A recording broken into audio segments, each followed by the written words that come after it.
Hey guys, it's me again. Tonight I'm going to be making beef Wellington. Now, I don't even know where this comes from. I know it's not Italian, but we're gonna do it. Pretty much what you need now is a very good piece of beef tenderloin, okay? This is about a little over 2 pounds, about 2 pounds. Okay, we're gonna have to put that in the pan and get it all crispy on the outside. You're gonna need some cut up. I just chopped up my mushrooms. You can put these in the food processor if you want, but I don't. Just cut them up as small as you can with some onion, a little bit of butter to cook your mushrooms and onions, a little bit of pasta Grey Poupon. It's a little Dijon mustard and some prosciutto, which I'll show you how to put all this together. We have some Pepperidge Farm, remembers, pastry sheets. Okay, the puff pastry, a little bit of Bertolli olive oil. Now what I did with the meat already is I put a lot of salt and pepper. Put a lot of salt, make sure you coat the whole side, both sides, all right? And let's go over to the stove and we'll get this all braised. Okay, so we're gonna put a little bit of oil in the pan, a little olive oil. I'm using my cast iron pan. You just wanna get a little bit, just to give it a little bit of brown. And we're gonna put the meat in there. What I did was, I'm using my cast iron pan, like I said, I'm gonna make it nice and hot. You want the pan to be hot when you throw your meat in there. I actually had this meat down to room temperature, so it kind of, you know, isn't like too cold in the middle. So let's get it in the pan. And, you hear that sizzle. Okay.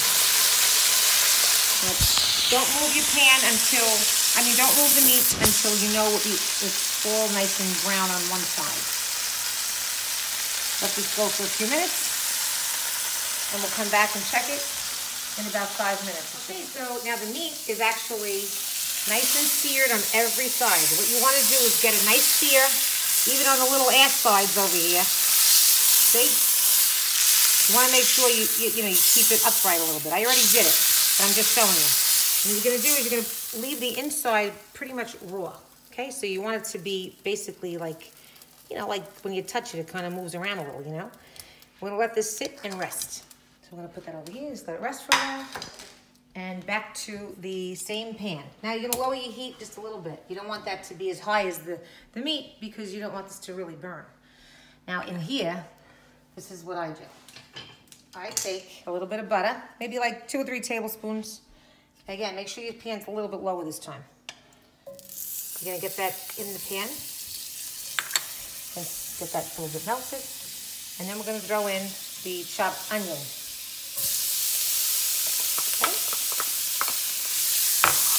I'm just going to sear that. You can throw a little salt and pepper in there, but this is salted butter, so I'm not going to do that. Those little brown pieces at the bottom where the meat was, I kind of like to get them mixed in for extra flavor. All right, I'm going to just let this go a few minutes. Just get that a little bit brown and cooked. And now, throw in some chopped mushroom. Again, you can throw this in the food processor if you like to make it like a pate. But me personally, I don't really like that mushy stuff, so I like it a little chunky. But again, I guess a traditional beef Wellington would have it more of a pate. But I'm not very traditional. You just keep chopping it up a little bit in the pan, let it cook up. You're going to get some water coming out of the mushrooms, which is fine. You're just going to make sure it's drained before you mix it up. So what I like to do, again, just chop it so it's like kind of like bite, little teeny tiny pieces. Not bite-sized. I said that wrong. And you're going to let this cook now for maybe 5-6 minutes until it's all nice and softened. Okay, so we'll come back when this is all softened up. And we'll do the next step. While your mushrooms and onions are cooking, what you want to do is put a little bit of Dijon mustard, a little Grey Poupon, and you're going to, while the meat is warm, you're going to put it on and just kind of coat it all around with a little pastry brush or a paintbrush, whatever you want. Just get that all coated. You want to flip it around a little bit too, get the other side. Okay, Sorry about my fingers, but of course you know already, I clean my hands 40 times a day. So we're gonna just get this all coated up with some mustard and let it sit and rest again, okay? Okay, so everything now is on the counter. What I did here was I laid down some plastic wrap, okay, some saran wrap. This is prosciutto, all right? So we're gonna take, I cooled this off a little bit. You don't want it piping hot. It's still, you know, hot, but it's not like burning. Okay, well, maybe it's a little hotter than I expected, but anyway, what you're gonna do is you're gonna lay out your prosciutto nice. You can do it thinner, a little thicker, however you want. I'm not the neatest on that stuff. And what we're gonna do is take your onion and mushroom mixture and basically lay it out. Like I said, if you wanna do it in the food processor to make it thinner, like a pate, that's probably the way that's supposed to do it. But this is the way I do it. I like a little bit of a chunkiness to my stuff, okay? So, just gonna lay that down, sort of flatten it out on top of the prosciutto. Remember now, always keep your saran wrap on the counter so that you can roll it up. Now, we're gonna take the meat. Again, sorry about my hands, but too bad. Put that on there. Actually, you're gonna put it right at the edge over here. Okay, I'm just gonna wash my hands, hold on. Okay, so what you're gonna do now is take the prosciutto and the meat, everything's all together. You're gonna take it and you're gonna roll it so that it becomes, to get like, you know, a nice roll, okay? Pull the saran wrap so you're not gonna roll the saran wrap into the meat. And basically you just wanna roll it around. I'm a little short there, but whatever. And then you're gonna keep pulling it and tucking it in. You want it to be nice and tight, okay? And you're gonna wrap that up and you're gonna twist it and tie it up on the sides. You want this to get nice and tight, okay? And packed in there. Like I said, I think I'm a little short on the prosciutto over here, but whatever. You can figure it out. I think my meat is a little bit thicker than normal. Okay, now what you're gonna do, we're gonna pop this in the refrigerator for a few minutes, and then we're gonna preheat the oven to 400, and we're gonna roll out the pastry dough. Okay, I'm back with my rolling pin. And if you know any Italian mother, they like to smack you with anything in their hands, so watch out. Watch out, little girl. Anyway, okay, so now I have my oven preheating to 400. I have the food, the meat and the prosciutto and all that crap in the refrigerator. What I did was I put a little bit of flour. Pardon my little stupid, I can't find my good cutting board, so I have to use this little piece of crap that I have. So anyway, we're gonna roll out 1 sheet of pastry dough, all right? I put a little bit of flour under. It already has a little bit of flour on it, but you can add a little more. And you just wanna flatten this out. Of course, it's not supposed to move like mine is, but you wanna get this out the best you can. You wanna flatten it out and make it big enough so that you could put your meat on there, okay? I'm gonna turn it this way a little bit. You want to be able to have it spread out enough that you can roll it up and you're not going to have a shortage because you need to wrap the entire piece of meat. Okay, so we're going to go like this, like this. Make sure you have enough flour so it doesn't stick all over. And again, what we're going to do is get some more saran wrap and we're going to lay it down and put the pastry on the saran wrap. I'm very sorry, that's my dog. Okay. Okay, so I have the pastry dough on the counter. I have it again on some saran wrap. And I took the meat out with the prosciutto and everything, okay? So now what you're gonna do is before you roll it, you're gonna take a little egg wash. What I did is I take 1 whole egg and 1 egg yolk with just a tiny drop of water and you beat it up, okay?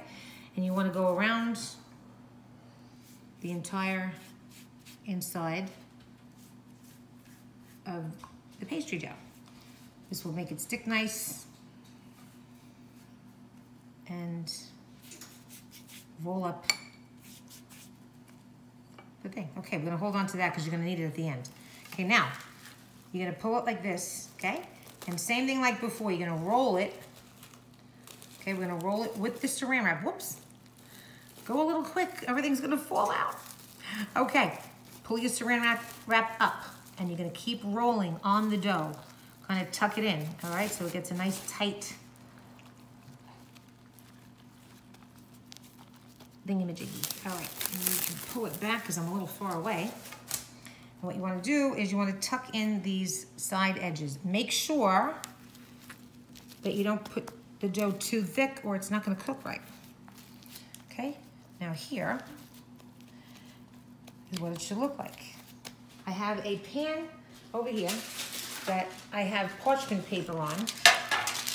Just a small cookie sheet with parchment paper.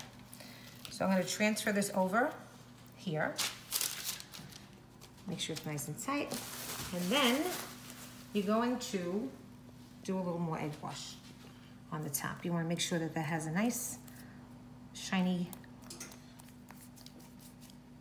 dough when it's all done, right? Okay, so you can score it if you want to make it look fancy. You know, throw some like slits in there, but you know what? As long as you get it all nicely coated, kind of just paint it on there. You could top the coat with a little bit of sea salt or something if you want a little crunch on it. And I'm gonna put this in the oven for maybe about 20 minutes to a half an hour. You want the inside to still be pretty rare. Okay, so let's go throw it in the oven and see you back in a little bit. Okay guys, so now it's out of the oven. I had it resting for a couple of minutes on the pan, and let's cut it and see how it is inside. All right, hopefully it's not gonna be, should be nice and tender because this is a very, very tender piece of meat. And sorry, my dish is moving all over. And here we go, let's move it over. Oops, okay, there we go. This is how it should look, nice and red inside. You can cook it a little bit longer if you prefer it to be a little bit more well done, but this is really the way. Okay guys, so sorry about that, the dog was barking again. Anyway, you can make this with some side dishes, like you can do mashed potatoes, some string beans, anything you want really. I'm gonna probably just serve this with a little salad on the side, and we're gonna slice it up. Now again, when you slice this, you're gonna make it nice and thick, probably a good inch and a half thick. You wanna make nice big cuts, okay? So everybody gets a nice big piece. Well, I hope you enjoyed it, and let's see how it tastes. Okay, so here it is, delicious, tender, and we're gonna throw it in my mouth. Yummy, good stuff. Perfectly tender. It's really a good cut of meat. Now, I only have a little drop of my wine left, so I'm gonna take that with my meat, make a little salad, and I hope everybody enjoys it. It really is absolutely delicious. See you later.